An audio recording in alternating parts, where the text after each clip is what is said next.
বিদেশ আমার শান্তি নাই। রফিক ভাই ঠিক কামলে ভাই কই যেতেছ গা তুমি? বিদেশ বিদেশ বিদেশকে হেমটা দেয়া আঙ্গুল দেয়া। আরে বিদেশ দূরা না লাগে আঙ্গুলে যাইছি বিদেশ। ও আচ্ছা, এখন বিদেশ বুঝা বাগা। বিদেশ কোন রাষ্ট্র যাইতেছ? বিদেশ যাচ্ছি সিলেট। ব্যাক কল, একদম ব্যাক করলে রসে দিন দিন। তোমার কি হিলো নাই মাথার মাঝে? সিলেট কি বিদেশ? বিদেশ হইছে ও সাত সমুদ্র 13 নদী পার হয়ে প্লেন দিয়ে যেতে হয়। তুমি তো দেখা হাইটা নৌকা দিয়ে যাওয়ার জন্য চেষ্টা করতেছো। নৌকা দিয়ে তো সিলেট যাওয়া যায়, বিদেশ যাওয়া যায় না। আরে বেটা সামজাগাটাতে নৌকার মধ্যে উঠতে আমি বিদেশ যাবো। বিদেশ যাওয়া যায় না?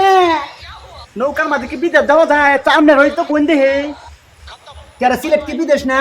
না। সিলেট কি বাংলাদেশে করছে?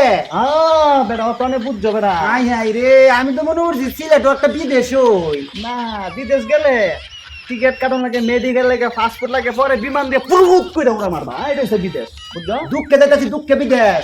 আমি ব্যবসা করতাম না, মানে সাদা দিতাই না দেখে সন্ত্রাসরা হতো, মানুষ মারা লাই শুনস না?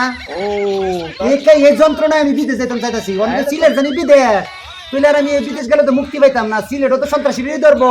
সন্ত্রাসী চাঁদা বাজদা ধরবো, ঠিকই আছে। তোমার মাথায় তাইলে বুদ্ধি আছে। তাহলে বিমানের টিকিট কারো লাগবো নাকি?